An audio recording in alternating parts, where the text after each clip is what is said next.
en 2001, il y a eu la loi Taubira qui a reconnu comme crime contre l'humanité la traite négrière et l'esclavage, je pense que ça a été qu'une avancée, une petite avancée. Et je trouve que c'est contradictoire avec la réalité.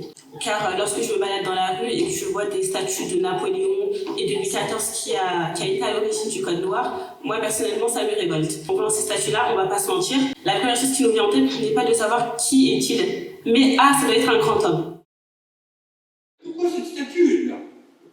En fait, vous êtes dans une période où la ville de Pontoise, dans les années 1860, enfin, voit arriver le chemin de fer. Donc on a réaménagé complètement vers la gare le système des rues de Pontoise. Il s'agit de relier la ville de l'Aude à la gare, donc de percer une nouvelle rue qui va devenir la rue impériale, puis celle que vous connaissez aujourd'hui, la rue Thiers.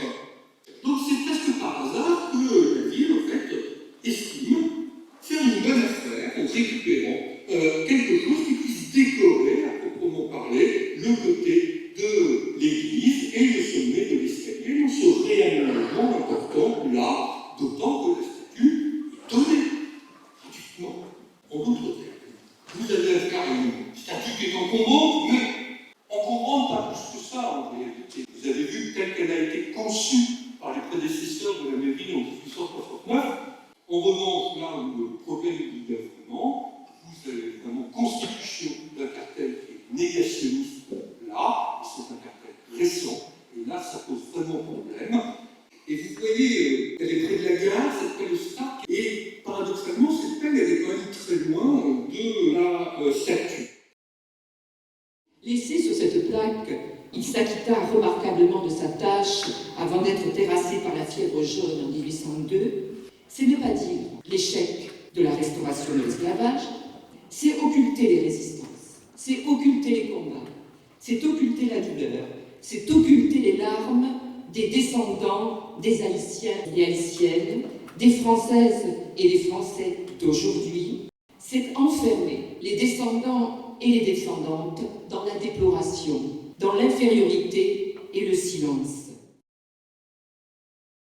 La question qui demeurerait, ce serait celle de savoir qui va écrire ce texte, puisque je rappelle que le texte qui aujourd'hui se trouve sur la pelle Starck n'a pas été écrit au XVIIIe siècle, mais ces 20 dernières années. On ne peut pas concevoir l'histoire, écrire l'histoire de la même façon au XVIIIe siècle et au XXIe. L'histoire n'est pas un bloc figé, c'est mouvant, elle est réfléchie par des gens, des experts qui contribuent à faire avancer la façon dont on considère les événements, de façon à se choisir des symboles de mémoire qui permettent à l'ensemble de la population de s'identifier, de se reconnaître.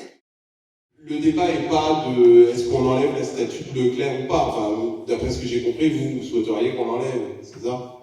Ce n'est pas faire injure à monsieur le général Leclerc que de dire à partir du moment où le peuple français a reconnu l'esclavage comme crime contre l'humanité, il doit avoir cohérence dans le reste de la poursuite de l'histoire. C'est-à-dire qu'on ne peut pas dire l'esclavage est crime contre l'humanité et continuer à le laisser sur la place publique et continuer à les glorifier. Parce que c'est quand même des gens qui ont fait des crimes contre l'humanité. Ça, c'est ce que j'appelle le sens de l'histoire. Oui, mais d'un autre côté, s'il n'y avait pas cette statue-là, on n'aurait pas fait du colloque, on n'aurait pas parlé de l'esclavage. À mon sens, ce qui est important, c'est effectivement de conserver ces traces, y compris les statues d'esclavagistes, parce que c'est aussi un moyen pédagogique de parler de l'esclavage.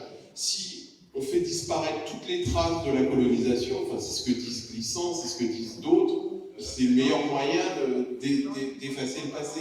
Maintenant, rien n'empêche d'ajouter d'autres figures.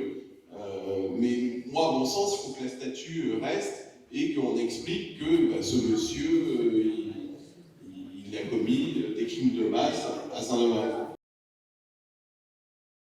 Les participants au colloque Traces et mémoire de l'esclavage en Val d'Oise, qui s'est déroulé le samedi 21 mai 2022 à Pontoise, font leur ces paroles d'Édouard Glissant dans Mémoire de l'esclavage. Qui n'a jamais su n'a pas de mémoire. Mais dans ce cas, l'oubli n'est pas une maladie, c'est une clôture totale, une infirmité de naissance. Si par ailleurs il vous arrive d'oublier la condition que vous avez faite à quelqu'un, vous l'offensez, par considérer que cette condition n'était pas digne d'être par vous retenue. Si vous oubliez la condition que quelqu'un vous a faite, vous renoncez à la particularité de dialogue qui vous relie à ce quelqu'un.